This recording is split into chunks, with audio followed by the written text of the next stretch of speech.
Since afterwards he was hired by EEI because he is shy and retiring and is very quiet and unassuming. So this will not be fun at all. So let me please join me in welcoming Quin Shea.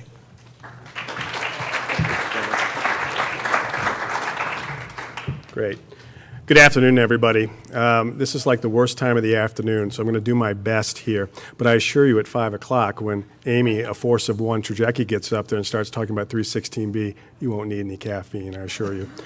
Ben, Eloise, the rest of the World Arena team, thank you very much for the kind invitation. I really appreciate it. And to a lot of old friends. Actually, I've sent a lot of colleagues, recommended a lot of colleagues and some of my staff to come to these events. This is my first one. And it's sort of been an old home week for me, seeing, it's been a long time in seeing a bunch of you, and I appreciate that. It's good to see DOE and EPA represented, as well as all of the vendors and a lot of my clients. So I'm on my best behavior.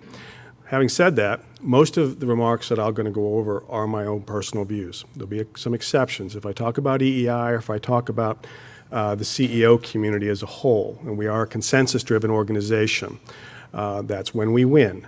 I'll make it clear where those viewpoints are not my own. I've got a lot of slides. At the front end, I'm going to go through them very quickly. They're more contextual than anything. Eloise assures me, she said in her note back to me, that most of you are accomplished readers. So I will, you will have the slides after. No, I made that bit up. She would never say that. You'll have the slides. But interestingly, I'm going to do three things in my remarks. The first is sort of conceptual template that the CEOs use when they're looking at environmental policy and regulatory issues. The list, there's nothing unique about it. You'll look at that and say, wow, a 5-year-old could have come up with that. And I'm like, yeah, maybe. But it probably takes a 5-year-old to probably implement it, because I have found too often that many people, not so much in our sector, but in most other heavy industries, oil, chemical, steel, mining, my friends at the Business Roundtable, NAM in the Chamber, some days I'm not sure what strategic objectives they're trying to achieve because they're going backwards in what they're doing. They just don't get it. Our industry does. And so I'll go over that conceptual template with you. I am going to do a little bit of a deep dive on a few issues. I'm not going to give you the sort of A plus B equals C or D, sort of the data points that you would expect on sort of the technological or regulatory points. I'm going to give you probably J, R, and throw Z in there too, some things maybe that you weren't familiar with in terms of schedule and content of some of these key rules. The last thing I'm going to do, it's also very intuitive. You'll look at that and say, wow, there's nothing magic about that. It will be the blueprint. It's what, if you've been to any session you've been to where you've listened to Gina McCarthy or Bob Perciasepi or some of their disciples, the Goffmans of the world, talking about the MATS process, you'll hear the CEOs talking about the MATS process. Well, that is euphemistically the new blueprint that was derived from the discussions that occurred between Gina and the CEOs of the investor-owned utility community on MATS, which led to a tremendous success. That is the blueprint for how our industry and others should be attacking issues. Now, one infomercial here. I made a snap decision. I had a great lunch table. They were a really good bunch, and we were talking a little bit about Gina McCarthy and the confirmation process. This hasn't really come up yet, so I'm going to talk about it. These are clearly my own views. So think about this. Think of this as the cartoon before the movie at the drive-in. Gina McCarthy has gotten about 150,000 questions during the confirmation process. It's already exceeded in terms of length and depth that of any nominee for the Office of Administrator, regardless of whether he or she was an R or a D. New land speed record here. And I get that Senator Vitter and Senator Blunt have holes on her. There's probably a couple of others that are undisclosed. That is normal governance.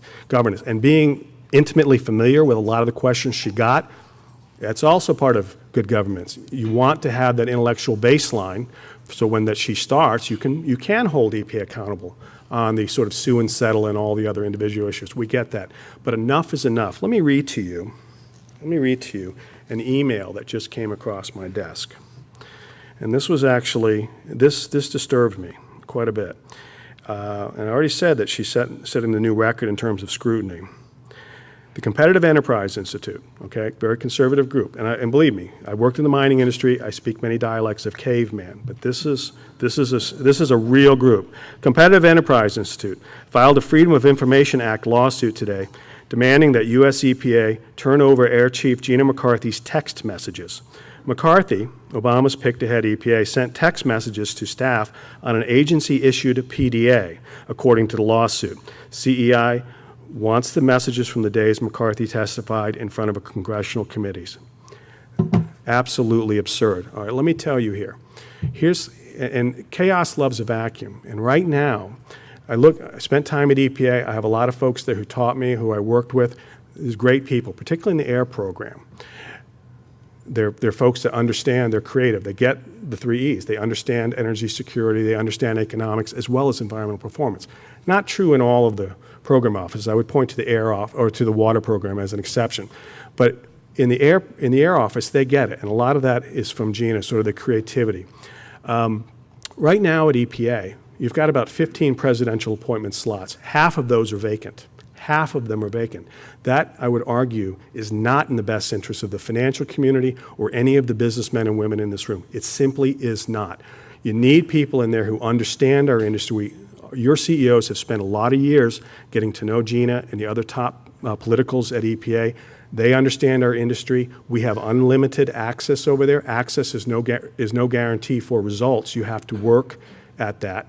But we get appointments routinely, and other industries do not. It's very important, I think, that we get good leadership in there. All of you have prodigious Rolodexes. I would urge you, if you think about it, however, whether you have an R or a D behind your name shouldn't matter. If you think about it and you have the time, some correspondence or a phone call to senators or to people that can influence individual senators would be greatly appreciated and in our collective interest. All right, so endeth the sermon. All right, let's get going here. All right, let's start off with this. These are very straightforward. It's 2 slides of challenges. These were penned one afternoon by a group of CEOs, Tom Farrell from Dominion, Jeff Sturba, then the CEO of Public Service of New Mexico, and David Ratcliffe of Southern Company. This is not rocket science. Again, these are the things, when they're thinking about the strategic decisions that they have to make, whether it's 5, 7, 10, or even 20-year plans, there's a lot of things that they need to go through. They know new capacity, new T&D, generation. There's a lot of money involved. In 2012, you see we've already invested quite a bit on transmission on top of $20 billion on distribution. Long-term planning horizons. Lots of rate cases. A number of companies in this room, I suspect, had been years probably between rate cases, and now it seems like it's almost like a revolving door. And that's just a change that's occurring. All right, these are also, again, very obvious. The economy is not great. Growth is down. Demand for our product is down. Fuel diversity. A number of people commented on this, and I want to make sure I hit the fuel diversity point. I want to hit sort of that crystal ball that the panel hit, and I'm definitely going to hit that Matt's 5th year issue just because I can't help myself. But fuel diversity. This is not a wedge issue. It is a strategic issue. No less than a coal baron, and I'm saying this jokingly, John Rowe of Exelon said, I don't know what's going to happen in 5 or 10 years. Something that's cheap now may not be in 10 years and vice versa. I want to have the ability to make a choice. That is what the CEOs are saying. That's the importance of fuel diversity. It's nothing about picking one fuel over the other. EEI, in fact, is agnostic. It's about preserving options. And so I echo some of the speakers earlier in terms of, we've been down this road before. I believe the gas supply is there. I believe the pipelines can be built. I do not believe, personal view only, that the gas industry is going to keep it cheap, until the day we all pass on. It isn't going to happen, folks. Electricity reliability, customers are number one. Price for our customers, cost recovery, environmental regulations, and the political landscape. This is sort of the prism that the CEOs use, the ones that work actively on the environmental policy issues. This is their checklist. Where do we stand up on this and this and this? All right, got a few interesting visuals. Every slide that I use, everything that's sort of a picture, is either directly asked for or inspired, again, by the CEO community, the investor-owned utility. This is a great slide, and it's one that can often be updated, but it basically lays out the coal fleet today, and also by itself, if you go through it, suggests many of the challenges that we're facing. 75% of the fleet's 30 years or older. Heck, you even get down there 50, 60 years older, it's still a pretty good chunk of plants. Now, you know that right now, and this has come up, and I'll just give you the exact figure, we keep track of every public announcement made by the companies. So if a CFO or CEO tells something to Wall Street or to a state regulator or to Phil, it's pretty much golden. We're right now at about 63 gigs of announced retirement in this window. Folks, that's 20% of the coal fleet. Now, this isn't an I Dream of Jeannie episode where we can simply blink those out of existence and blink in the new gas or renewables, or if you're an environmentalist, you blink in, the energy efficiency or demand destruction fuel. But the fact of the matter is it's going to take a lot of time. This is a lot of juice we're talking about.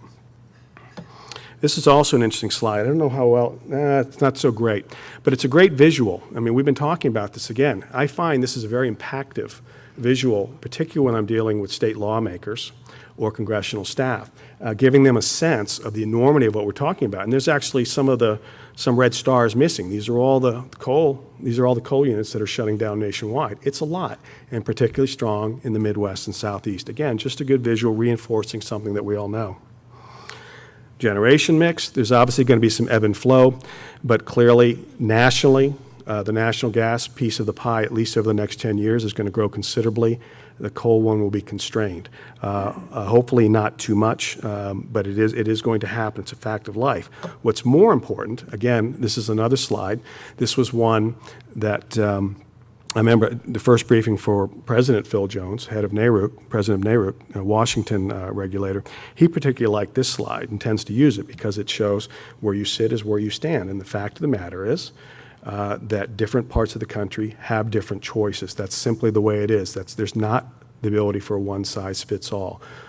So this gets to fuel diversity, it gets to regional choices, and by extension, regional costs and impacts depending on what the regulatory policies are. So again, a very powerful tool if used correctly, and you don't overplay your hand, but you'll have that. And sort of the last one, political games. There's not a lot to say up there. I came to D.C., I thought I'd spend 2 or 3 years. I was going to go, the Justice Department Honors Program, maybe do a pop over and be a Schedule C assistant, to the administrator at EPA and go to a law firm in Boston or New York and make a fortune. Well, that was 1,000,000 years ago. And now I'm a lawyer, a lobbyist, and a jaded Washingtonian, so you can believe everything I say.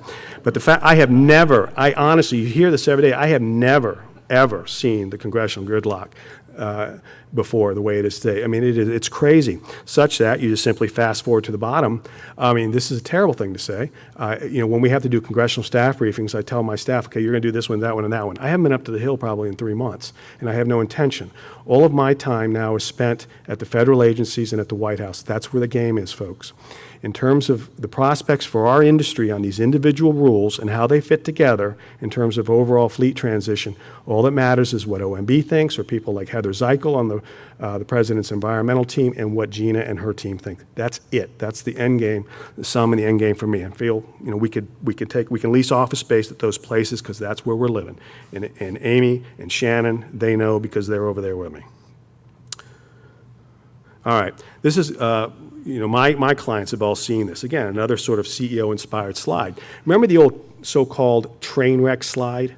I hate that name. It was an EEI slide that showed, you had all these things shooting in, all the different air, water, waste, and all the other things. And ultimately what happened, it was an interesting slide, but it was pointed out to me that it was doing more damage than good because, a Democrat from California would see that slide and say, start lambasting me over, this is the we'll do nothing slide. So the slide ended up not having any utility. Tom Farrell of Dominion suggested something very simply. We call this the silo slide, but it does the trick. Every year we sort of update. At any given time, we're tracking about 40 key regulatory issues at EEI. There's about half of those are on this list. It's all the big ones, but it's a simple tool, again, for the CEOs, and I would argue members of Congress, state regulators, and lawmakers to understand what's in play, and you kind of can move these boxes around. A lot of the air issues are sort of the gifts that keep on giving. We worked on those, for years. The transport rules, particularly in the east, regional haze in the west, NACs, every 5 to 7 years, SO2 and NO2 and PM. We're going through those. But the big ones, I think the big ones right now, clearly MATS implementation, carbon, NSPS. I want to talk about those a little bit. Anything in the water column, anything at all, okay? Punchline on this is really simple. For 30 years, we've spent a lot of time on the carbon and air issues, and rightly so, and they're not going away.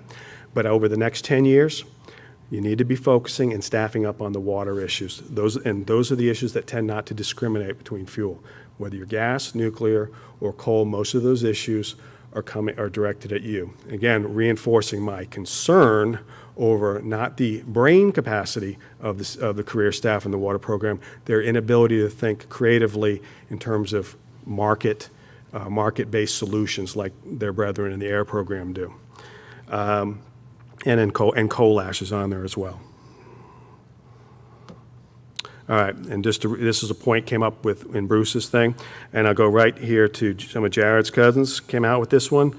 GDP, electricity use up, SO2 and NOx emissions down by just about 80% across the industry. And interestingly, in the course of that, we're getting about 50% mercury emissions, and we haven't even yet implemented of MATS yet. All right, on MATS, you guys know this issue. Everyone, all of you in terms of technology and widgets and things are a hell of a lot smarter than I am. A couple things I think you need to pick up here, need to be watching for. First, prospects for litigation. I don't put a lot of stock in that, and I used to litigate. I used to love litigating. The problem right now, very simply, is the time horizon for these cases. Let's just say, for the sake of argument, that a rule like this is remanded. So what? 2 or 3 years from now, all of your companies, all of your clients will have made the strategic decisions that are irreversible in terms of the retrofits, repowering, and reclosure. So it's going to happen. So I do not put a lot of faith now in the DC circuit, the so-called super circuit, and how they adjudge some of these rules. That's especially true in a case like an NSPS that's coming up where it's effective upon proposal. So don't put a lot of stock in the litigation. Personal view, law firms are a dime a dozen. They're out there telling you, let's challenge this, let's challenge that. A lot of valuable work by some of those firms. I get that. You have to have skin in the game, but do not put much faith in the judicial process, even if you ultimately win the Pyrrhic victory. What you do want to put faith in, I think, is in the timeline. We are getting the 4th year pretty automatically. Now, the 5th year, back when we were going through comment, we came within a hair's breadth, the CEOs of the investor-owned utility, of getting an executive order from this White House that would have set a very clear and doable threshold for in terms of applying for and obtaining that 5th year that would have kept you outside of the EPA enforcement process. Ultimately, a political decision was made not to go that route. I get that. But we've still got that on hot standby. Phil talked about that, there's some efforts to bring that in legislatively. That's not going to happen in this Congress, but we'll see what happens. The 5th year, the problem with this, and this is my old shop, this is an enforcement-based process. As Bruce indicated, you basically have to concede that you're in violation to even be eligible for consideration for anything more than the 4 years, whether you need 6 months or a year, doesn't matter. It's an admission of guilt. It also opens you up to collateral attacks from third parties. So even if you've got EPA saying, wink, wink, we understand what's happening here. You're good soldiers, you're good community people, you're building this project, we want this project, we're not going to mess with you, you're going to get the 6 months. It doesn't keep the Sierra Club from coming in and saying, whoa, hold on now, and going forum shopping, finding a judge that's going to say, no, this is a problem, you're in violation of the act. You need to go build 4 new parks and pump up this favorite charity for the Sierra Club. And pay their fees to boot. I mean, there's nothing you can do about that. There's absolutely nothing you can do. So it is not a good tool. We are working with EPA right now on ways to maximize flexibility in this part of the Clean Air Act in terms of minimizing exposure, because here's a punchline for you. AEP and Southern obviously have been very public about going in and potentially needing additional time over the 4 years for some of their units. Right now, I handicap that at between 8 and 10 companies. So this isn't a question of us having, we weren't crying wolf back when the proposed MATS rule came out. It was really, really bad. The final rule was really, really good because of the work of the investor-owned utility CEOs. But in turn, you didn't see EPA saying, aha, we told you so, because they now recognize that over the next year, I would say by next summer, no company is going to declare they need that extra time until they have to. They have to go, obviously, to their state regulators first and then to EPA. But over the next 6 to 8 months, you're going to start seeing some of these pop up, and this is a reliability issue, as the commission said earlier. It is a reliability issue. So watch for those announcements. 316B, as I said, Amy and Bill are going to hit this one hard, and as I said, you will not need caffeine for that presentation. But let me give you a couple of sort of triple bottom lines from this. First, on the schedule, well, it's obvious we've got a court order deadline of late June. That could slip a little bit. It's possible. They may need to. Right now, I want to commend. There's a group of about 8 companies had been working with EEI and NEI and the Utility Water Act Group and Clean Energy Group to effect changes from the EPA staff draft. They're working on draft final rule over there. We have been effective in changing some of the content of that draft final rule before it heads to the White House for the interagency review. That's a good thing. But it's sort of horseshoes and hand grenades. Not sure the extent to which. I know we've been making progress. Maybe I'm glass half full today and Amy will be glass half empty, but we've been making some changes.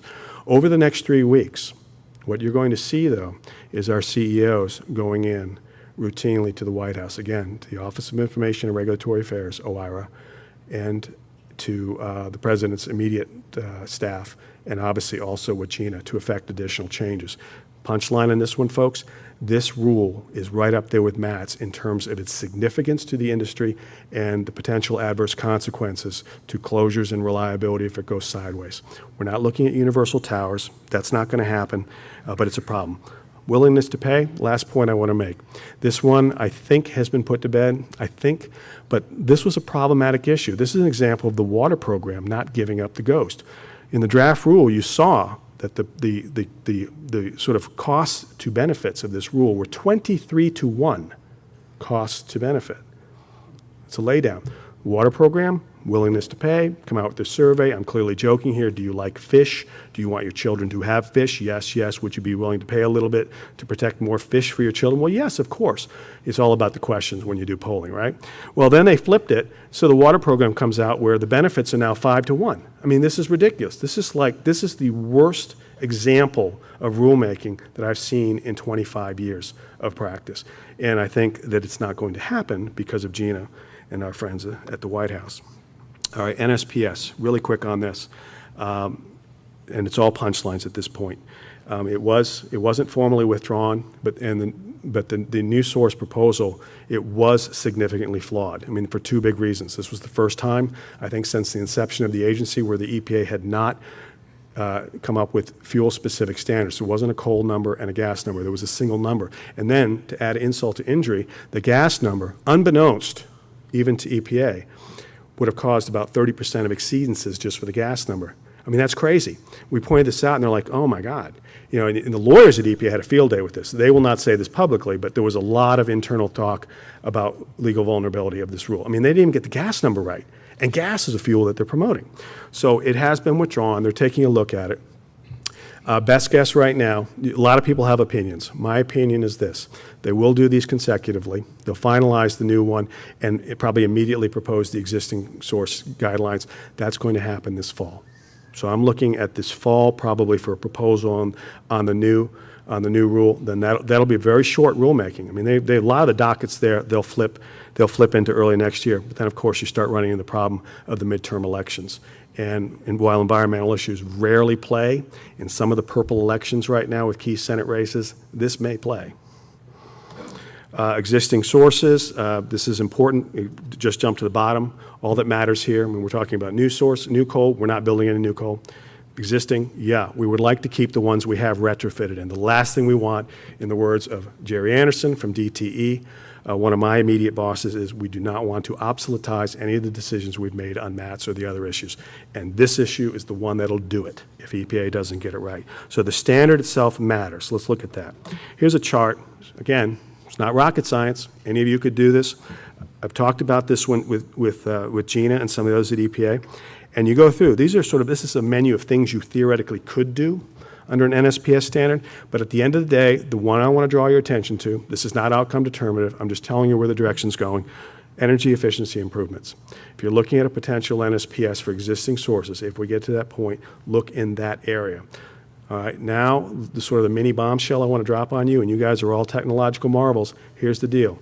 EPA right now, based on some of the work they've done in the last few years, not related to this rulemaking, there's a general perception within the agency that the headroom for efficiency improvements at our existing coal plants is about 4 to 6%. I've gone back now and started inventorying some of our more progressive companies with coal fleets, and they're saying, if we squeeze real hard and shut our eyes, we can maybe get 1 to 2%. That's a problem, folks, because we have a strong difference in perception versus potential reality in terms of what the industry is able to do on this standard, which could end up being the horse that's standing at the end of the day in terms of a potential standard. You think the idea of efficiency improvement or 1 or 2%, how's that going to go over in the environmental community? Not so well, you think? Okay. But that's what I want to look at. So vendors out there, folks of you who work on this issue, start honing in on the energy efficiency improvement idea. And then, obviously, you've set the standard. The other thing's flexibility. Be careful not to, when I talk about flexibility or discretion, I'm not talking in the setting of the standard. I want to set a standard as reasonable and as accurate as I can. Then, where we want to do is maximize the ability for flexibility or state discretion on the back end, on the implementation side. So keep those two things separate. You look at companies like Excel, some of our other companies have some great ideas on this set of issues. I don't know what the hell this is. You know, I asked my staff to give me, I wanted a visual. I wanted a new visual. Quinn wants a new visual on how to tie kind of all these pieces together that wasn't train wreck and wasn't that stupid silo chart, and sort of talks a little bit about what things happen along the way, like Casper gets vacated. Well, that's just it. I said, this is like a demented form of Candyland, or I'm thinking freshman biology class and it's a large intestine, right? You know, something like that. But all you need, the takeaway here, the simple takeaway, is this, is the bottom. The ones you need to watch. Effluent Guideline 316B, coal ash, the return of Casper over the next 2 to 3 years, MATS implementation, and NSPS. That's what you need to watch right now. All right, so again, in this title, Brave New World or Orwellian Nightmare, I have to work with it though. So again, sort of a reconfiguring, I'm almost done, reconfiguring of sort of the prism points. These are the things that we do. Look at the last one, negotiating the IOU landscape, consensus-based advocacy. The reason that the investor-owned utility community is so successful of late, again, it's really because of the CEOs. You have guys like Tony Early and Tom Farrell and Chris Crane and Ralph Izzo literally taking time off. They've got good COOs and presidents of their companies taking time off, spending a lot of personal time on these issues because they care. When you get guys from the Clean Energy Group and big coal CEOs going into meetings at the White House together, after the initial shock wears off, it leads to very good discussions because at that point, our guys will have already agreed on things. That's the so-called MATS process, and here it is, broken down. It's not complicated. Remember, 5-year-old. What we did, before we went into the MATS process, our guys were all over the place. I mean, it was like they were hitting each other, they're screaming, yelling. You know what I'm talking about. We were not together at all. It was like a dysfunctional family. That was at the staff level. CEO said, all right, this is not so good. They set it up, very organized process. They said, you come back to us, company staff, EEI, you come back to us, you identify the priority issues, you give us the option selection papers, we'll go through, and it was like a board meeting. I mean, they went right through that. So here are the priority issues, here's our position. The CEOs did not go into EPA and the White House with a list of things they wanted. They went in with a list of things they needed. And that's a big difference, and that's a lesson other industries have not picked up on yet. But just early and often, we went in there, constructive engagement, didn't embarrass the EPA publicly. You'll never hear us saying bad things about them publicly. We were in command of our facts. I was joking with a couple of you. You can go out and find vendors, consultants who'll come up with a report to tell you anything you want. Well, no, we're not the Sierra Club, and we're not the Chamber of Commerce. We're the electric power sector, so we tend to deal with facts. When we go into EPA with facts and figures and arguments, they tend to take us seriously. And just more of that, and then just leveraging, some of the states and other allies on that. That is the MATS process when you hear about it. That's what we're doing on 316B. It's what we're going to do on NSPS and Effluent Guideline, and that's why we're successful. Thank you.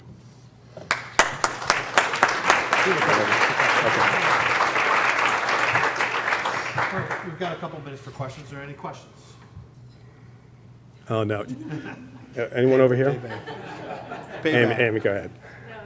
So you know the Clean Air Act, the 1-year extension that everyone's saying you're going to get no matter what, and the statute says it's limited to installation if only, it's necessary to install controls.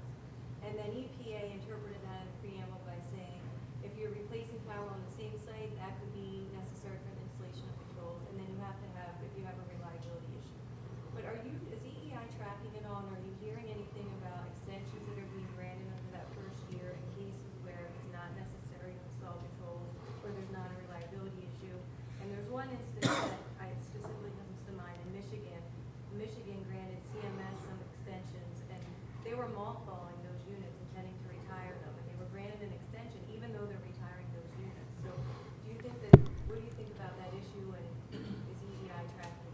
Thank you for that loaded question, Counselor.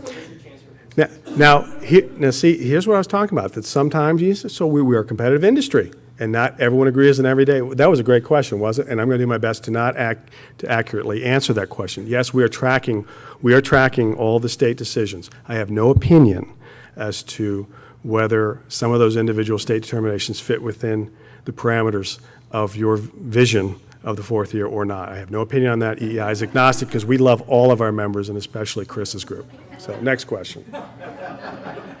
Anything else? All right, yes. Commissioner.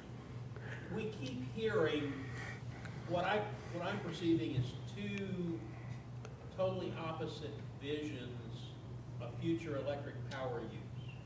You quoted, for instance, the EIA 20% growth over 15 years, yet what I'm seeing in my utility is in fact flat to declining growth. Does EIA actually think there's going to be a return to a normal 2% growth pattern or something even bigger out in 2020? It's an excellent question.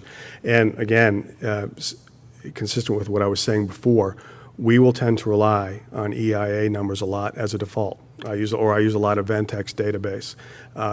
We want to be careful about using too many other sources because they're immediately open to criticism. Now, and you are correct. Right now, we're seeing, at best, flat growth in most of the companies. We do project, however, and part of this is sort of being cautiously optimistic, that the economy is rebounding and that growth is going to start going up. So I think EIA is a little bit too robust on their projections, but we do see future growth. I think they're a little high, and I think that's fairly noted. All right, any other questions? One more. You suggested, well, it's been suggested by a lot, I don't put it on you, that for the existing units, NSPS for CO2, the focus is probably going to be energy efficiency. Many of those existing units have identified energy efficiency projects over the years and avoided them like the plague because of the NSR implications of many of them. How are we going to address that? Great, it's a great question, and in fact, I mean, to be intellectually honest, when we're starting a process right now, asking our companies to inventory all of their plants, all of the retrofits they've been doing, take a look internally. We give them sort of a blueprint or a menu how to ascertain their efficiency improvement capabilities. But one of the things we ask them are some of your decision making. We look at some of the factors that are affecting their decisions. Threat or risk of NSR exposure is clearly one of them. And I would bet you that in many instances that is affecting a company's decisions. There's no question. Now, fast forward, to be clear, internally, I'm starting to see in our industry a movement towards energy efficiency as being a potential endpoint if we have a final NSPS for existing sources. I am not committing anything for EPA. In informal discussions with agency staff, they're doing the same due diligence we are. They have to be, and we're struggling with a lot of the same challenges. They're also very intrigued by the energy efficiency thing. Now, having said that, in answer to your question, among our CEOs, we haven't had any formal dialogue internally, that sort of process to get to a unified consensus position. Having said that, a number of the companies, your boss, have made it very clear that if we're going down this way, one of the first discussions that'll have to happen with Gina is, how are you going to protect us from NSR exposure? There has to be some sort of narrow, very narrow, not to be abused, very narrow, streamlined NSR fix in this rule. It's the only way you can make it work. And intellectually, our colleagues at EPA, they would agree with that. The problem is, does the Act allow it? To be determined. All right, please join me in thanking Quin. Thank you. Great job. Thank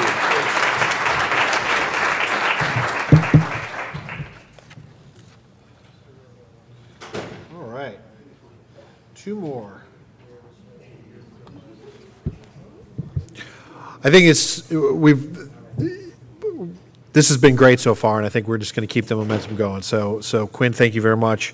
Our next speaker is Jon Lehmkuhler. Jon is a commercial manager for Bromated Performance Products Group of Great Lakes Solutions, a Chemtura business, responsible for the clear brine fluids and GeoBrom product lines that are used in the energy industry, specifically Oilfield completion fluids and Mercury control technologies. He has more than 20 years' experience with the company and was responsible for the commercial launch of the GeoBrom product line for Mercury control. He holds a BA from DePaul University in chemistry with an American Chemical Society certification. Please join me in welcoming Jon Lehmkuhler. I think you're probably minimized down there. So. Okay. Which one is yours? I am this one. Click on there, and then we'll just do a quick slideshow. Okay. All right. I guess sometimes it's bad luck to have some of the later day presentations. I mean, you always have the two issues of worrying about that. Number one, you get lunch on your tie or something. Or number two, that everybody's sitting there with their head down on the table, collapsed and just completely worn out. So in case you didn't notice, I don't have anything on my tie, so if you guys can help me with the rest of it, then we'll be in good shape. The placement here today actually has been pretty good for this presentation. And I thank you, Eloise, for that, and thanks to Arena for having us here. Because we heard a lot of good things from Dr. Kaiser about the technologies that use bromide chemicals for mercury control. Then we heard from Mr. Hooper that talked about project planning, what things you have to do, risk management, how you should make sure your supply chains and things like that are sufficient for what you're trying to accomplish for compliance. And then we also had some good discussions around natural gas and the use of CO2 for EOR for oil, and that ties into this as well. So it all kinds of leads right into this, and then and hopefully I can give you some good information on some background. Great Lakes Solutions, we are a part of Chemtura Corporation. Formerly we were Great Lakes Chemical, and with the merger with Crompton Corporation, we formed Chemtura, and then our business group, which is still the bromine piece of that business, became Great Lakes Solutions. Basically, a lot of our products are bromine derivatives, flame retardants, and the big drivers for our growth really are around things like mercury control, greener innovation, and products that are greener or support green technologies. And then there's some other things around the flame retardant business that influence us as well. Great Lakes Solutions and GeoBrom. Basically, some of what I'm going to be talking about here may sound kind of like promoting our company more, but really when you're looking at the things that you're trying to do for sustainability and reliability of supply, those are the things we're trying to do. So obviously they're the best examples I have to give you of what our industry is trying to do to support you to make sure you have the materials you need for mercury control technologies that you're employing. Our proven commitment has been more than $100 million of infrastructure in our American infrastructure here in the U.S. and South Arkansas. We have an additional about $170 million planned over the next few years. So we are basically doing everything we can with our assets as well as the people in our organization to make sure we have the resources to support you on what you want to do, how you want to set up your systems, things of that nature. And then the U.S. supply is both stable and economical. When you look at the 2013 mineral commodity summary from the U.S. Geological Survey, their estimated reserves of bromine in South Arkansas are 11 million tons of bromine. So essentially we're talking about enough bromine in South Arkansas to take us out well past all of us. And I know there's younger people in here than me, so I think we'll all make it before that happens. Domestic supply, we do have the strongest U.S. bromine position. And by strongest, I mean where we have access to available brine resources to make bromine, as well as, just like with oil fields, you want to have good flow, okay? You're pumping water through rock in South Arkansas, so you need to have the ability to have good flow for economical production of the bromine. We have secure U.S. operations. We've been there since the 60s, and the strong investment that I mentioned. Supply security. We do the things so that you don't have to worry about doing them for yourselves.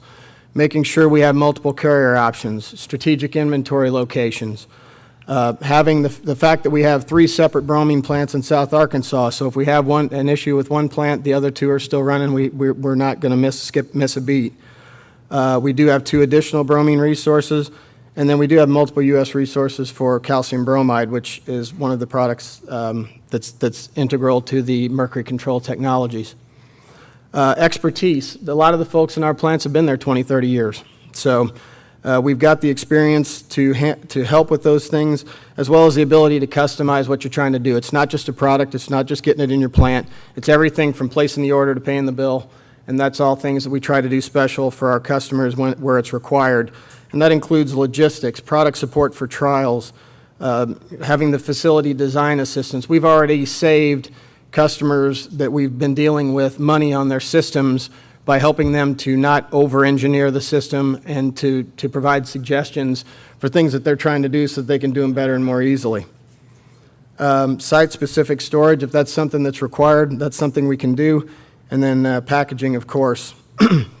This is a good idea, a good picture of showing what our logistical coverage is. And what we're trying to focus on here is we know things happen in the power industry. We know that things go up and down. We know all the things that can affect your operations. So our focus is that if you called, that we can get a truck in there in 24 hours. So we're doing that, trying to make sure we've got the logistics in place, the locations in place, and as you can see, we've got where the big parts of the power industry are located. We have the ability to do that. Okay, mercury control technologies. Like I said, we did hear this morning, Dr. Kaiser provided some information on the innovations and the things Nalco's trying to do, which are all very exciting, and they do tie into the bromine piece of it. On the regulatory drivers, I'm not going to spend any time here. I think this has been summarized more than well enough. The one thing that I would say is it's not just the power industry. The industrial boilers and the cement kilns also are dealing with regulations right now that they're trying to find ways to manage their mercury control situations as well. International regulations, I know this doesn't really affect the U.S. folks here, but UNEP did just finish their agreement earlier this year. They're shooting for getting it signed in October, I believe, of 2013, and in Japan. And then we do have some countries outside the U.S. that have already started trying to do things with regulations, Europe, China. Their regulations are not nearly as strict. So you guys are kind of going to be the testing ground here for the rest of the world as far as what technologies are going to work, how successful you're going to be to implement them. So the eyes of the world are upon you, I guess. The technologies that are most successful and most widely used, as you can see up there, I have highlighted the ones that are associated with bromine. And the reason being, it's a very good oxidizer. Chlorine does okay, but I think we saw some data earlier today that no matter how much chlorine you still have in your coal, you still don't really get to the level of oxidation that you need in order to be successful to capture and remove it. So when you look at those technologies there, Nalco, there's a couple others out there, ChemMod. Shaw has a technology that utilizes 48% HBr. And then there are brominated activated carbons and brominated products that are non-carbon based, depending on what the impacts might be to your fly ash. Our products basically have been used in all these technologies and proven. Very simply, they're calcium bromide, hydrobromic acid, and sodium bromide products. The calcium bromide typically would be used for, there are also some Section 45 tax credit units out there that some or many of you may be aware of. Those are typically calcium bromide based technology. Then of course for the federal, the MACT and the state regulations that are already out there, and activated carbon and sorbent production, non-carbon based sorbent production. So that's kind of the range of where things go and how they would be used. This is basically to show that with the bromide technologies you have alternatives as far as where and how you can implement this into your system for oxidation. You have the ability to put it on the coal and the boiler, on activated carbon or some other sorbent, in the flue and other areas, and you have the ability and flexibility to do that. Your facility may be a good facility that brominated carbon is a good alternative based on your situation.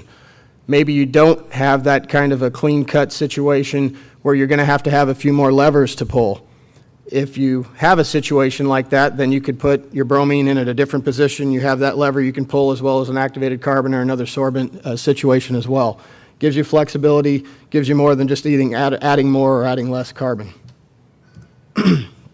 Cost of use and capital. When you look at these systems, obviously on the bottom there, you're looking at things like wet FGD systems. Those are obviously going to be high capital, high dollar expensive items. If you've made that investment already, in order to come in with calcium bromide as well, it's a very low cost, low capital kind of thing you can do to work in conjunction with your scrubber. Again, Dr. Kaiser had some good information about that. The bottom part there, talking about activated carbon, has kind of a wide range, predominantly because you have different additive rates of what you can do, and you're going to end up with different cost bases. The systems. Anybody in here who's an engineer, these are not difficult systems to put in. They're not expensive and they're not difficult. Basically, you're talking about a storage tank made of the right materials of construction. You have either pressure or pumping in order to transfer the material from your transport vehicle, whether it be a rail car or a tank truck. And then you have basically recirculation on that tank. There are some issues to deal with salt brine solutions as you get into colder temperature situations. But in many of those situations, recirculation is more than adequate to keep the material dissolved and keep precipitation from being an issue. Just as an example, if you were looking at lifting to the top of a 20-foot tank, when you do all the math and the calculations, you're basically looking at about 15 pounds of pressure. And that could be done with the pump too. There's a lot of commercial pumps out there in order to do that. The main points, these products are not hazardous. They're non-hazardous for transport. Rail cars, you can go rail cars or tank trucks if you're already dealing with rail and that's something you're comfortable with. We do recommend, though, that you do rail cars from the top, not the bottom valve, because of just ease of not having to deal with the potential spill. PPE, monitoring transfer. The biggest thing that calcium bromide and even sodium bromide that you would have to deal with is temperature of crystallization and density. These fluids are basically 1.5 to 2 times that of water. And when you look at these temperatures, if you get cold enough, you will get some crystallization, precipitation. Again, in many situations, that can be dealt with insulation, with recirculation, and if you're really in a hardcore environment, maybe a small heat exchanger on that recirculation loop to keep temperature in it. Not at all complicated systems.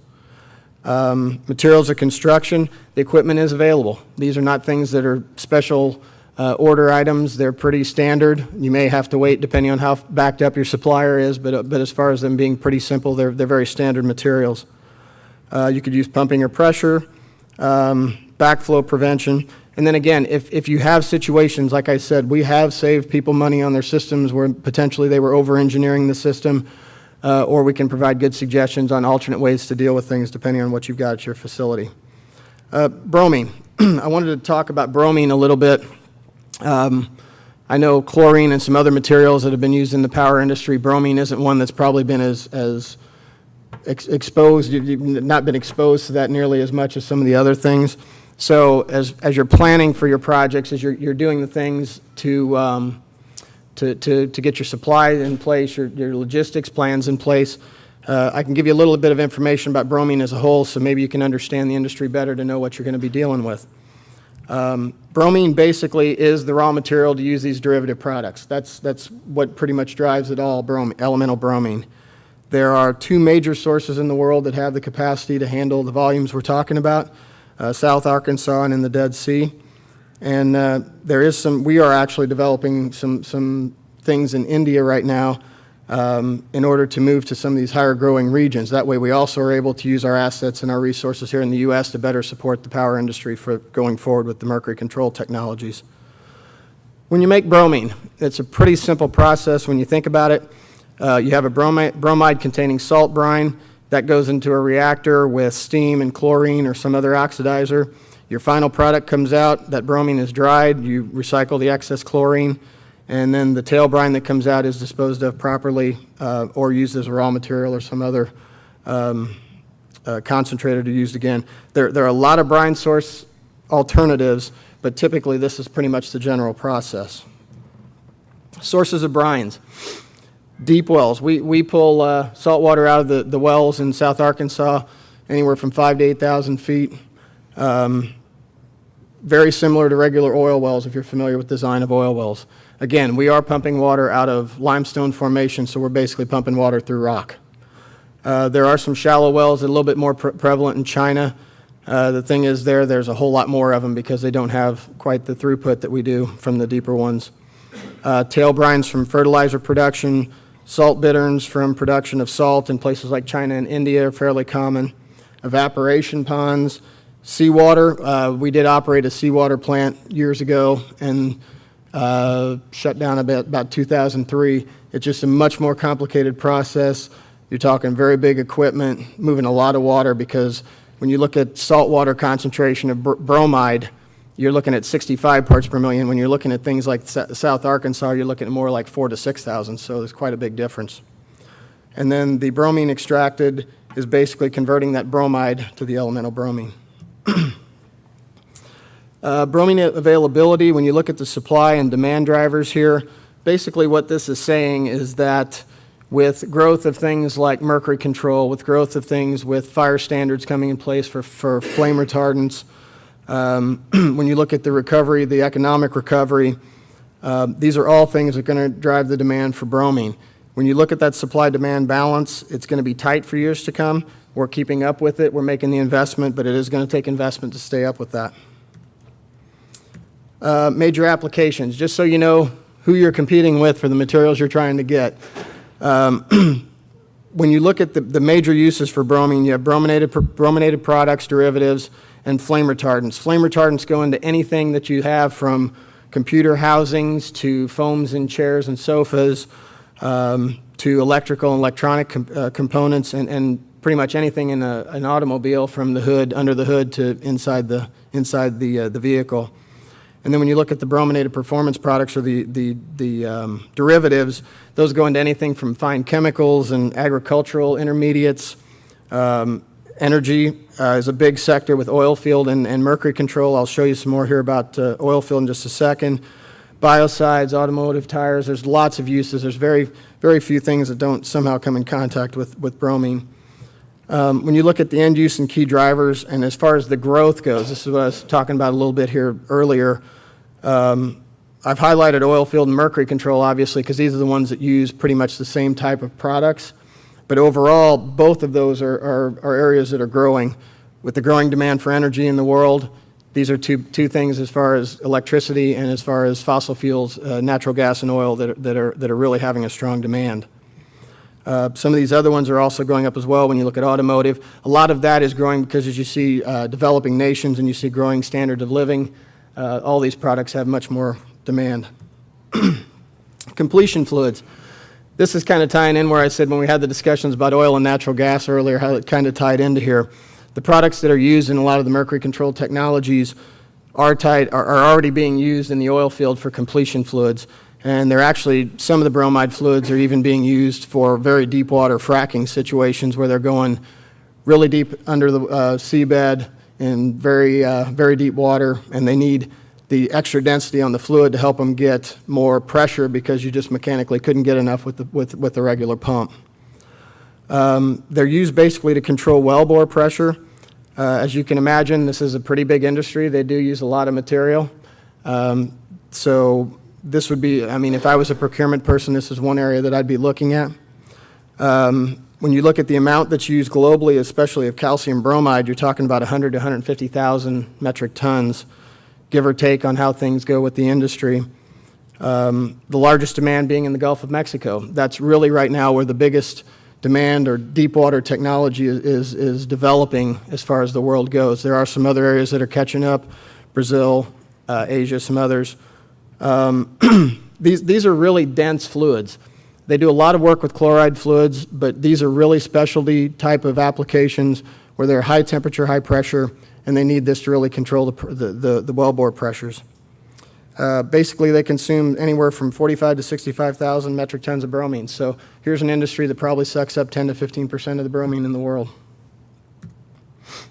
The regions for deep water, I just mentioned, Gulf of Mexico is the largest. Brazil is making a lot of strides right now, deep water, to use the resources that they have available to them.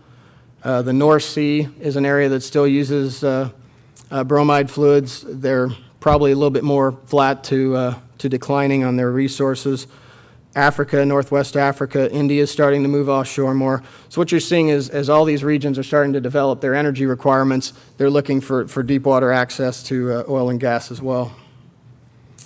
To finish up, I think I'd just like to say I have a good opinion of the power industry, because I think when you look at what you guys do, you know, the only time people get upset or don't realize what's going on is when they flip that switch and the light doesn't come on. So it's a tough thing. You have to deal with the environmental issues, with your equipment, with your capital plans. You have a lot of things stacked up against you, but you do a good job to make it happen. It's our job here to try to help provide solutions to you to make one of those issues, mercury control, with whatever technology you provide, a little bit less of an issue, a little bit easier to deal with, and to try to make your lives a little bit easier and provide something so you don't have to worry about it. The material's there, and you can do what you need to be compliant. That's it. If anybody has questions, that's great. Otherwise, I do a lot of stuff on LinkedIn. If anybody would like to go out there and check out, I'd be more than happy to accept you joining up. So if anybody has questions, I'll be happy to take them. Okay. Any questions? All right. If not, join me in thanking John. Thanks. Great job.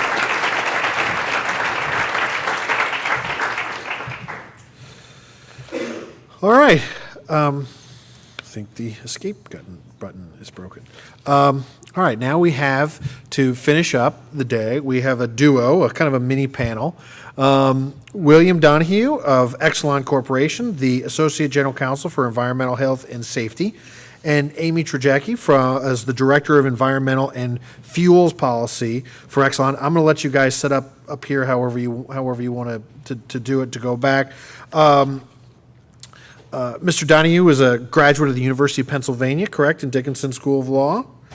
And Amy, Lehigh University in Vermont Law School, correct? All right, well, I'll have some closing remarks after their presentation, and then we'll have the reception afterwards. But please join me in welcoming William and Amy, or Bill. Are we keyed up here? Let's see, what I probably need to do is go to that, and then, is that it? That's it. Okay, we'll do that. Slideshow.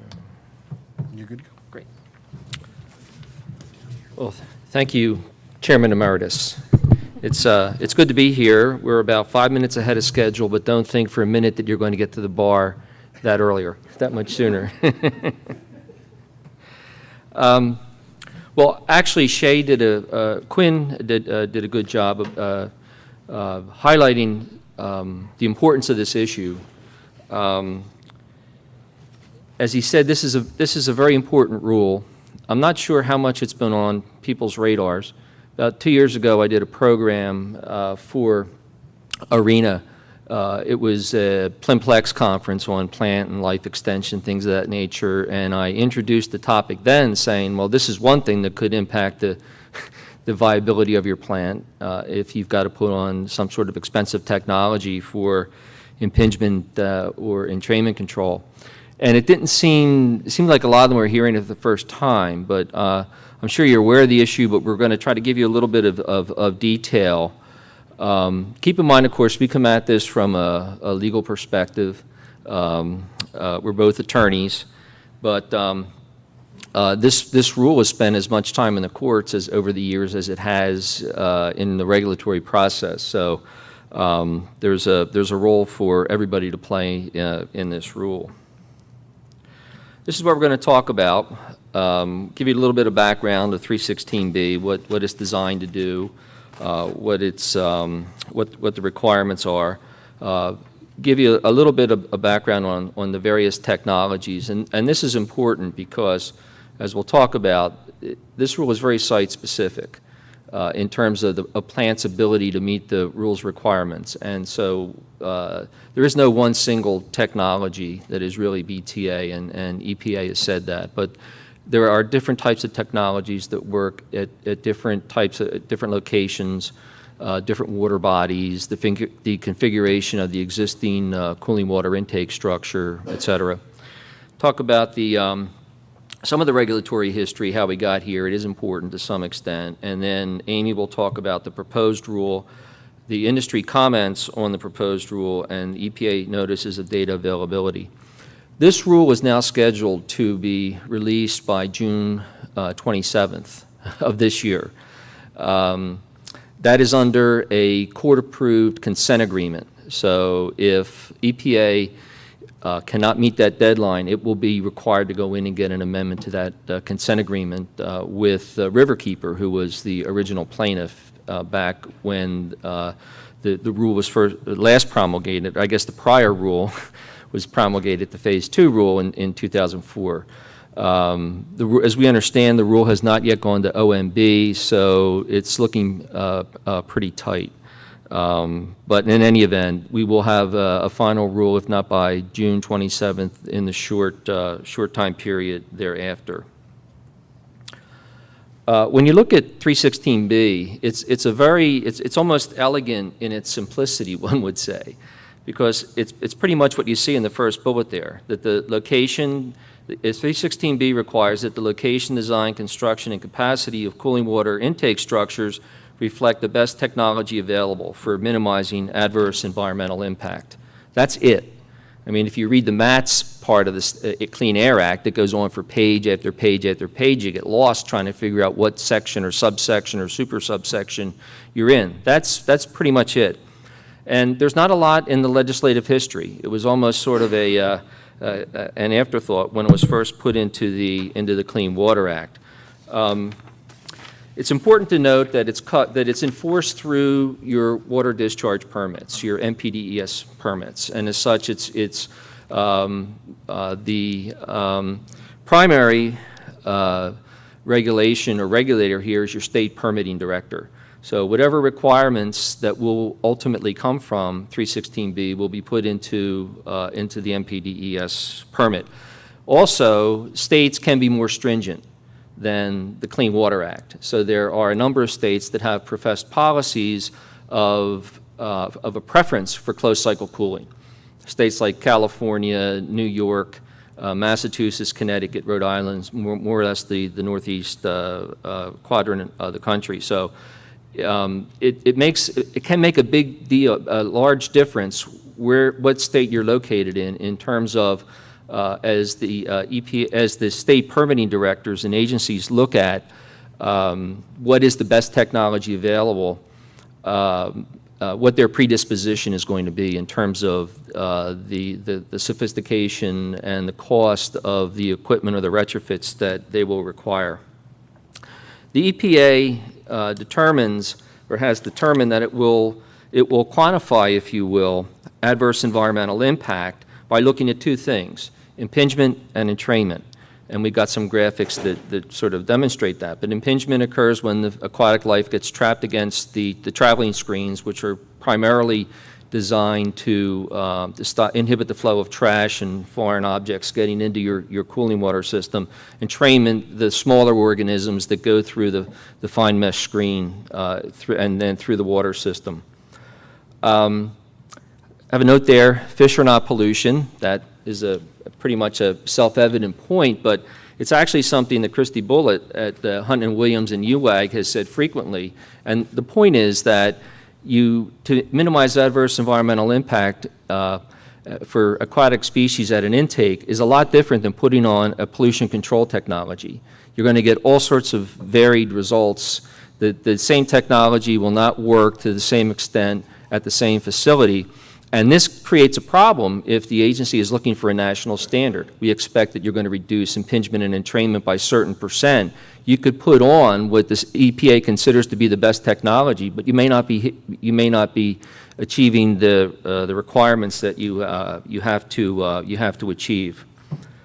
And the predominant question is, I guess, at the end of the line here for plants that have once-through systems is, will they be required to put on closed-cycle cooling? As Quinn had referenced, it's not likely that will be the standard, that it will be the one-size-fits-all requirement, but it will, depending upon the state that you're in, just because it's not deemed to be best technology available doesn't mean that it can't be required by your state permitting director. So, and there's a lot in the rule that could actually, as you go through the various paths, depending upon what the rule requires as to what compliance is, it could weigh heavily in favor of perhaps closed cycle cooling.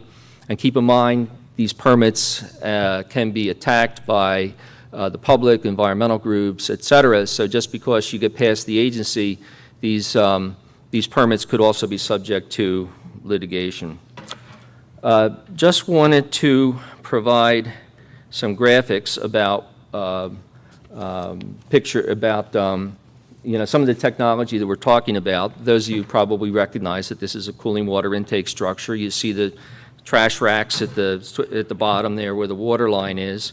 Over on the right-hand side, sort of at the top, you see a traveling screen. I don't think this is a traveling screen with a fish return system, the so-called modified wrist drops or with Fletcher modifications.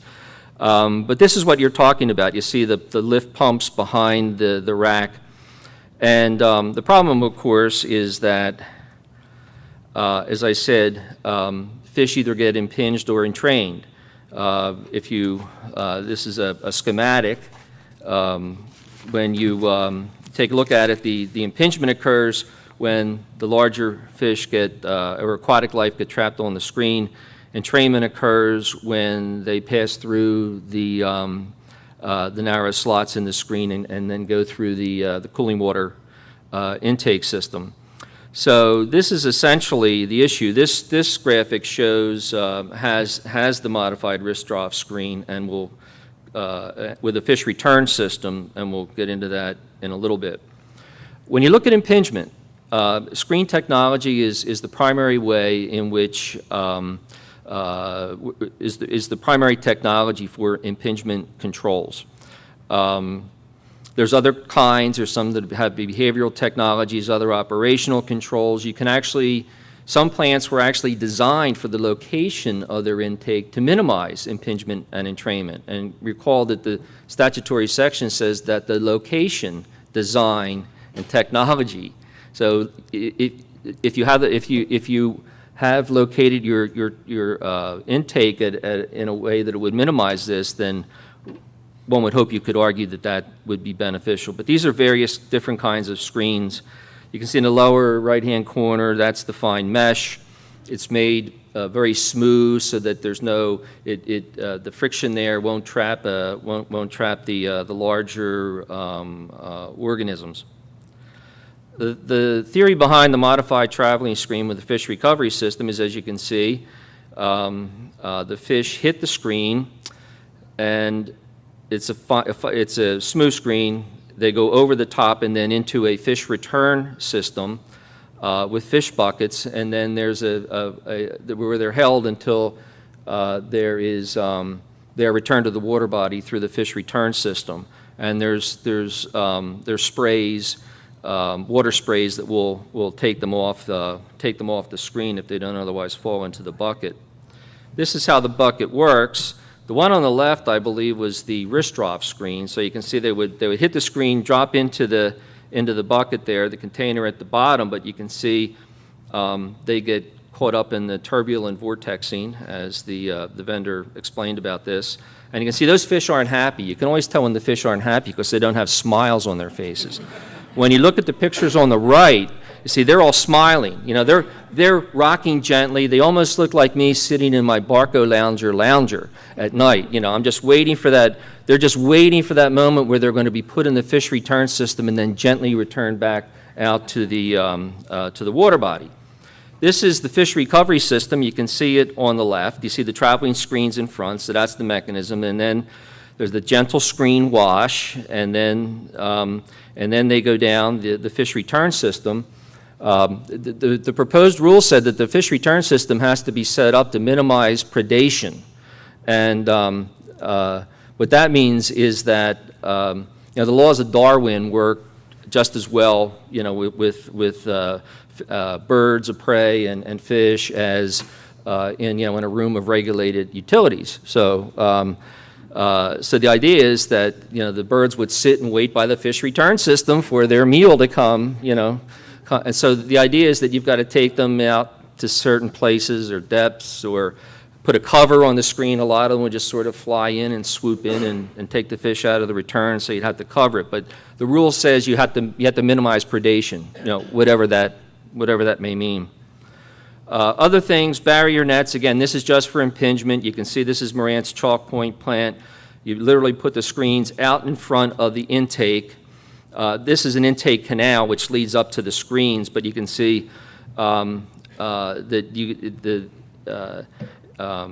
there's a barrier there that will block the fish. This isn't good for all types of facilities. If you got a lot of seagrass, things like that, the nets get fouled a lot, and there's a lot of maintenance that's required to keep the nets clean. Offshore intakes and velocity caps. This is where, as the name says, you've got an intake that's not at the shoreline, but out into the water body, usually at the bottom of the water body. And on the left, you see how if you've got a fast enough, if you're drawing the water in fast enough, you're essentially just funneling all the organisms in. Well, you put the velocity cap on top, and then the idea is that the velocity, you create a current with the pumping system that's actually going to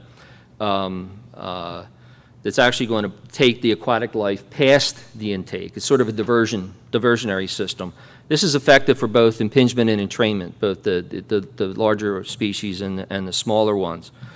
The significance of why I'm going through all these technologies is that one of the things that we're talking about, or one of the things that's been discussed by the EPA, is that they may authorize a pre-approved technology.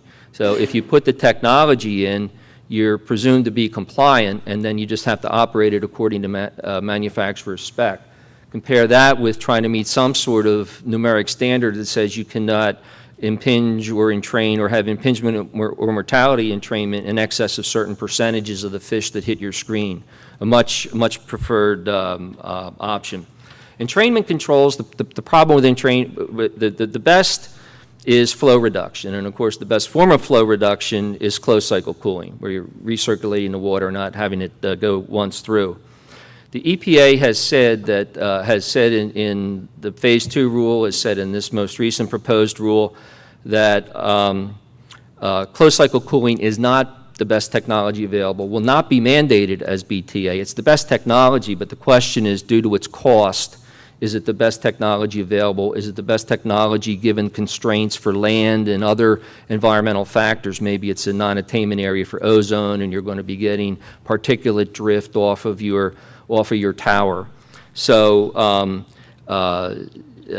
while closed cycle cooling would be compliant for entrainment, it's not required as the required technology.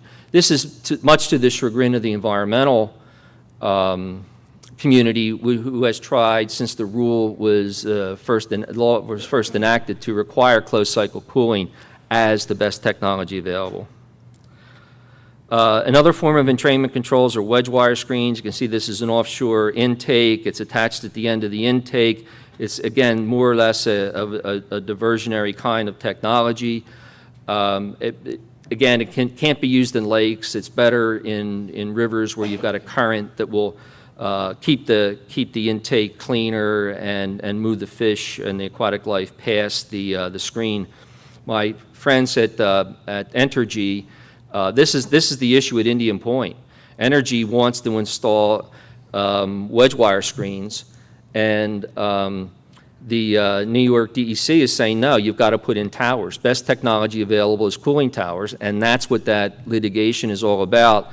I recall an ad that Entergy put in the New York Times and the Wall Street Journal saying, we're willing to put in a $100 million system. And, you know, the agency wants us to put in towers, which would be whatever, you know, $1 billion, hundreds of millions of dollars. The regulatory status, let me just point out that, I mean, this is all a way of leading up to, well, 2 points here. One is that the Phase 1 rule is for new generating facilities. There, it's required. You have to have closed cycle cooling. Phase 2 is the existing facilities. Phase 3, this is interesting. This is everybody who's not in phase 1 or 2. This is your chemical plants, your petrochemical plants, your refineries who thought they were fat, dumb, and happy because it essentially said, it's whatever. It's whatever your state permitting director says you've got to do. Then all of a sudden, they're getting merged into phase 2. Phase 3 is going away, and we're going to move forward with phase 2 from this point on. So we've got to have the EPA has to have the final rule out by June 27th. It probably won't become effective until sometime in October. It's got to be published in the Federal Register, et cetera. But certainly, if they meet the deadlines, statutory, the consent agreement deadlines by the end of this year.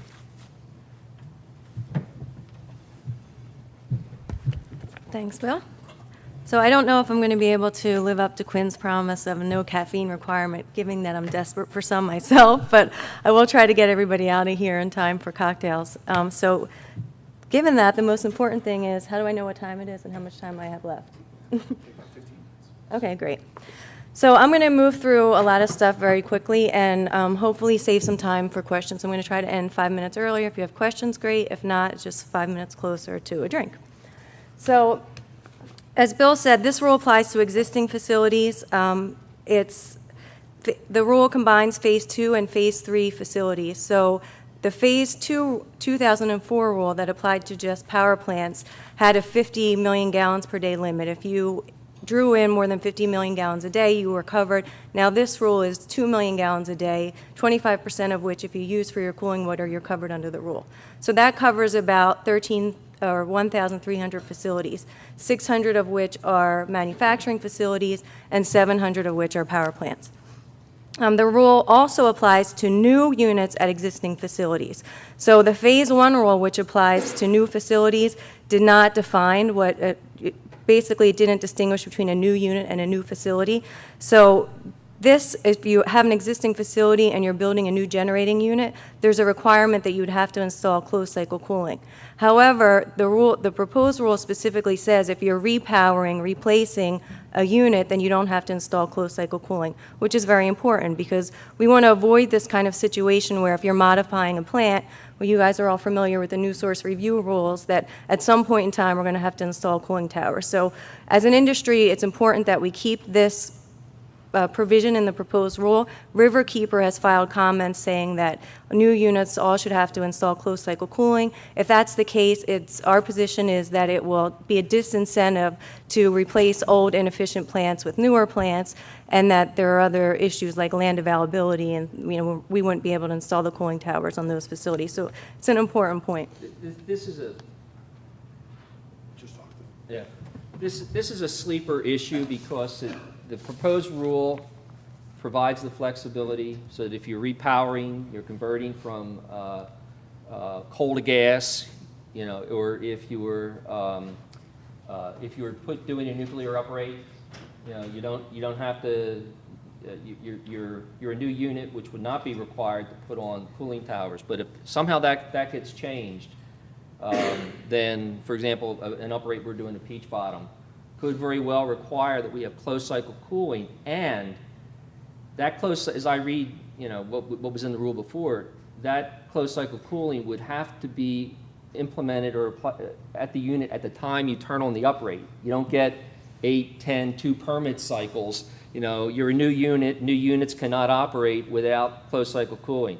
So it's sort of a sleeper issue. So if you're looking for the things that you want to pick out when the rule first comes out, this is definitely one, I think, to pay attention to it. The proposed rule's fine, but like I said, their comments were filed, and we'll just have to see where the agency goes with this in the final rule. Yeah, and I meant to ask this before I started speaking. I'm just curious because there's a lot of air experts in the room. How many, by a show of hands, are actually following the 316B rule and are working on kind of water compliance issues at their companies? That's more than I thought, actually, so it's interesting. Okay, so I just wanted to go through quickly the most relevant provisions of the proposed rule. There's all kinds of details and technical nuances, but I just wanted to cover the main issues. And then also talk about the problems that industry sees with those provisions there are separate sections in the slide that lays it all out, but in the interest of time, I'm just going to cover them quickly. So the rule regulates impingement and entrainment separately. Previous rules have regulated them together. For impingement, EPA said that the best technology available is wrist trough traveling screens with fish returns. So they said closed cycle cooling is not the best technology available because land availability, depending on the remaining useful life of the plant. There are also adverse environmental impacts associated with closed cycle cooling, like air particulate emissions and climate change impacts, because cooling towers actually consume more water. Even though you're taking in 90% less water by way of evaporation, you're actually consuming more water. So there could be climate impacts with that. So EPA said screens are the best technology available for impingement, and they took that and they took a limited data set and assumed that screens would be able to meet these numeric standards. So they said in any 1 month, the number of fish that come across your screen, no more than 31% of those fish can die. You have to make sure that at least 31%, of what I just said. And then for, I said it right the first time, I shouldn't have messed it up. And then annually, 12%. So the problems that we see with this are, there are 3 problems. Number 1 is that the data set was limited, and that if we install wrist trough traveling screens with fish returns, and for facilities that we have that technology, there's no guarantee that we're going to meet that number. So you have the numbers wrong. Number 2, it doesn't consider, so it only considers the organisms that come in contact with the screens. It doesn't consider any technologies that were in place before the fish hit the screen that actually reduce the flow. So if you have a barrier net or a baffle wall or a velocity cap that's actually taking 90% less of the fish away from your screens, there's no credit for that in this rule. You will still have to show that 31% of the fish, that you're meeting the mortality limits of 31% and 12%. You would actually have to measure the percentage based on the number of fish that hit your screen, no matter how many you've diverted. And then finally, even if you have closed cycle cooling at your facility, you would still have to meet the impingement requirements. So if you have not the best technology available, but the best performing technology, you would still have to incur tens of millions of dollars in installing screens and fish return systems when you're using 90% less water with closed cycle cooling. So our Peach Bottom plant was built with closed cycle cooling with towers. We'd have to put a lot of them were modified wrist trough screens in front of the intake. Right. And then, so alternatively, what EPA said is if you, instead of meeting these numbers, you can reduce your intake velocity to 0.5 feet per second. And our problem with that is that 0.5 feet per second is not always available at every facility. It has to be the best technology available. And that also, there's no one velocity number that will be protective of all species. Because really what happens is the protection of velocity goes back to the swim speed of the fish. If the swim speed of the fish is greater than the approach velocity, then it could swim away. If it's not, then it can't swim away and it's going to get impinged. So, but the swim speed of the species are different for each fish and in each water body. So our position is that there's no one number. It needs to be determined on a site-specific basis. And the compliance deadline is as soon as possible, but no longer than 8 years from the effective date of the rule. And it's different than the impingement and entrainment compliance deadlines don't match up. So I'll get to that. And the rule also will require certain reports and studies and sampling to be done, and some of those first reports will be due as soon as 6 months after the rule becomes effective. So there are mileposts along the way that the agency will have and will be put in your permits. So those are the impingement requirements, and that's basically in a nutshell the problems that we have with those provisions.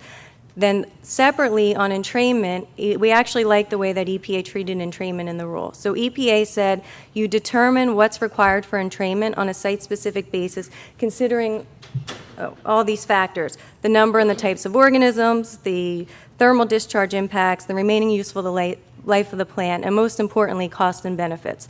So that seems like a win for industry. We have two major concerns with the entrainment provisions. First is EPA changed the way that it defined closed cycle cooling in this rule from the way it's always defined it in the past. So it changed it so much that the definition of closed cycle cooling in the proposed rule is more strict than the definition for new facilities in the Phase 1 rule. So when you have a new facility closed cycle cooling, You don't have to meet what are called cycles of concentrations. In the proposed rule, EPA said that you have to maintain a minimum cycles of concentration in order to be considered closed cycle cooling. Cycles of concentration is just the ratio of dissolved solids in the recirculating water versus the source water body. So basically, it's you have to use the water, dirty up the water so much before you can take more water in. That's not Then a you can requirement. discharge it. Yeah, and that's not a requirement in the Phase 1 rule. Our problem with that is Exelon has 3 facilities with cooling towers that we've long been considered to be closed cycle cooling. None of them meet the cycles of concentration requirements in the proposed rule. So all of our facilities that we've always thought of as having cooling towers closed cycle wouldn't be considered closed cycle under the proposed rule. The second major problem we have with the entrainment provisions relate to the cost benefits analysis. So the issue there is when we are deciding on a site-specific basis whether we have to install cooling towers, we have to do a cost-benefit test. Well, how do we do the cost-benefit test? And this comes back to some comments that Quinn mentioned earlier about the willingness to pay survey. So the willingness to pay survey is basically EPA's attempt to measure benefits of the rule. And I'm going to get into a little bit more detail about that, but I just wanted to highlight right now that the problem is you need to have a reliable way to measure benefits in order to determine, do a proper cost-benefit analysis for site-specific factors. So this is a slide that just talks about the industry comments. It just covers all the basic points that I just said are problems with the rule. So as an industry, because the rule applies to all different fuel types, the industry is aligned on the rule, and EEI has been very effective, along with UAG, in meeting with the agency and doing agency outreach. And I think that, as an industry, we've been, so far successful in changing some significant provisions in the rule. Of course, we have no guarantees, but EPA issued 2 notices after it received our public comments, and basically saying, okay, we're hearing you, we have more data now, and we're hearing you about different approaches to regulating impingement and entrainment. We're going to seek comment on that. So we took that as some positive feedback on our approaches. So what was our kind of fix? I outlined the provisions, what the problems are, what did industry say to fix it? It's basically 3 things in a nutshell. 1, we said do away with the numeric impingement standards. There's no one standard that will fit every site. Abandon it. You said that traveling screens are the best technology available. Just let us install the technology and be done with it. So if we install traveling screens, we're done. And by the way, there are some other technologies that are just as good as traveling screens that should also be included in the suite of technologies. And those include velocity caps and, of course, closed cycle cooling. So if you have those 3 things, you're done. And we would verify that we're operating those technologies according to design specifications. And then we said for those facilities where those suite of technologies may not be cost-effective or technically feasible, allow us to have a process that we can prove that some other technology performs comparably to one of the pre-approved technologies. So that's point 1. And then on to address the closed cycle cooling, it doesn't have to comply with the additional impingement requirements. We said if you have closed cycle cooling, you're done. That's the third thing we said, the second thing we said. And then the third thing was switch the definition of closed cycle cooling back to how it is in the Phase 1 rule. There's no need for it to be more strict here. You should keep the definition that you've always kept. And then we also said that there should be a de minimis exemption. So if you can prove on a site-specific basis that you're having little adverse impact, let us do that, let the permitting director hear us, and then if that's the case, then we would have no additional impingement or entrainment requirements. So EPA, well, how am I on time? You're good. How many minutes do I have? 5 minutes? Okay. So because this is my favorite topic, as Quinn knows, I want to make sure I have enough time for it. So the EPA issued another NOTA that deals with the cost-benefit analysis, and that will have implications on how that cost-benefit analysis is done on a site-specific basis. So basically what EPA was required under an executive order to measure the costs and benefits of the rule. And so they did that, and they came out with their RIA, and as Quinn said, they determined that for every $29 in cost, we're going to get $1 in benefits.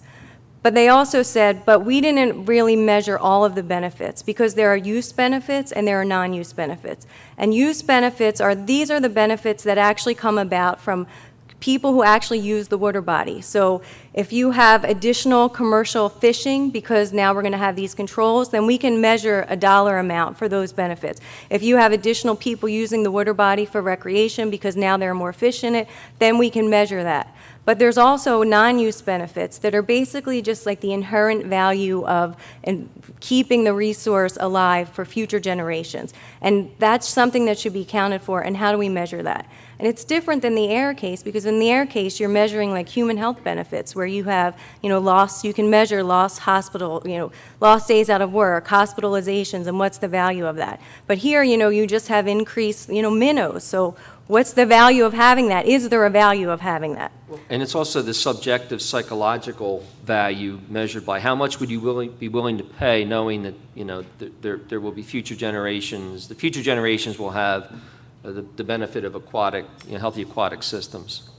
Right, so what EPA did is they said, in an effort to measure those benefits, we're going to send out a mouse survey to some limited number of individuals and ask you how much are you willing to pay to save some number of fish a month, and how much more would you pay on your electric bill to save some number of fish. So, our problem with that is, one, it's hypothetical. If you're not, you may say that you're willing to pay $10 extra a month on your electric bill, but if you actually have to shell out the money, you might not be willing to do it. So like when you ask Bill if he's willing to spend $20 extra for Tully's turtle, he might say he's going to do it. But, as I understand it, Tully's no longer with us, so I don't know, what the deal was there. But we actually have to put the money out. You might not do it. Tully was priceless. That was our one problem. Our second problem was that the survey was misleading. So EPA assumes in the survey that saving some 10 minnows is actually going to have an environmental impact, when there's no evidence that that's the case.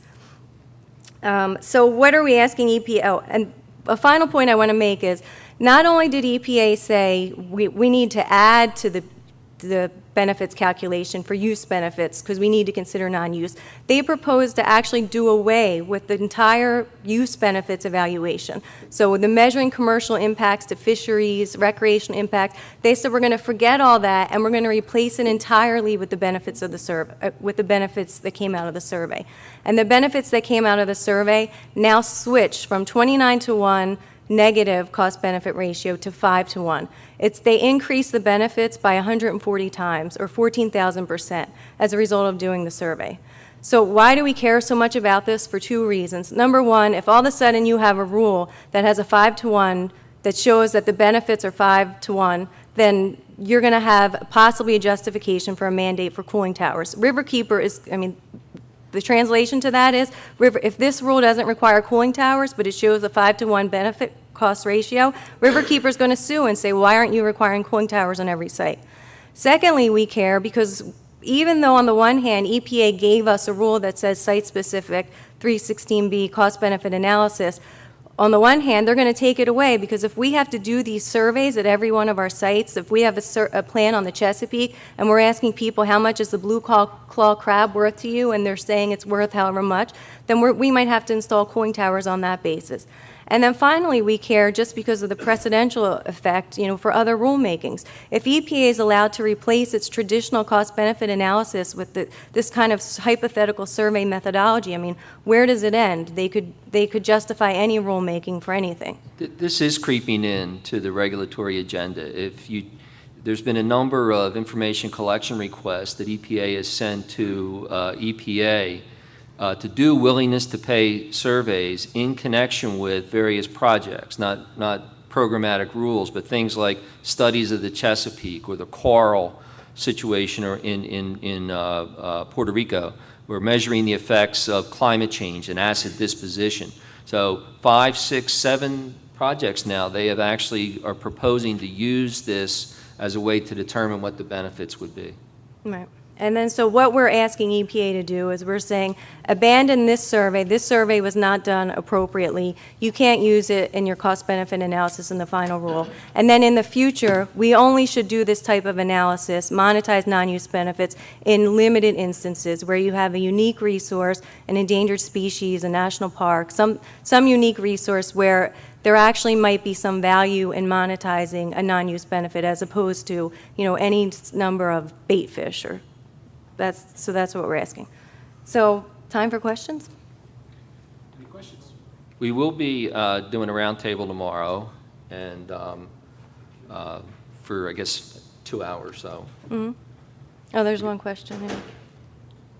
In the back here.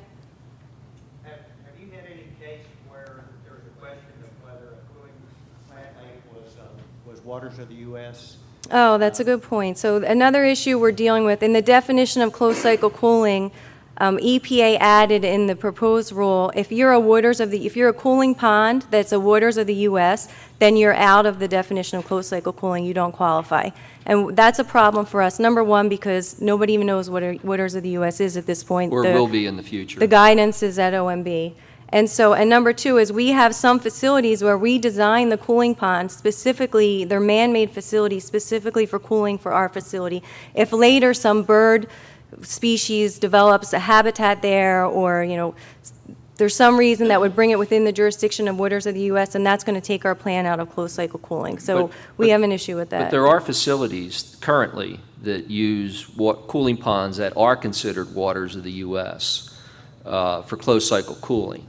So, I mean, and they otherwise meet the discharge requirements of their NPDES permits, but under this definition of closed cycle cooling, that would no longer qualify as closed cycle cooling.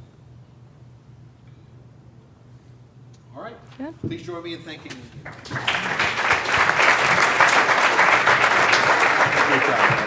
Great job.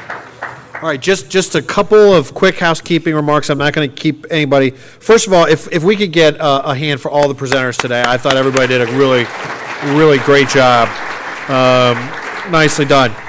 If I'm not mistaken, the presentation should be online after the 2-day conference. At some point, they will be available online.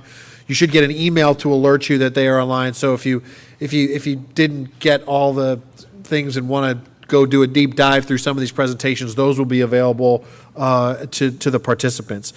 If you haven't made your roundtable choice for tomorrow, you can stop by the desk and do that. That's important just for logistical considerations tomorrow. So if you haven't picked what roundtable you're going to, we'd like you to go to the front desk.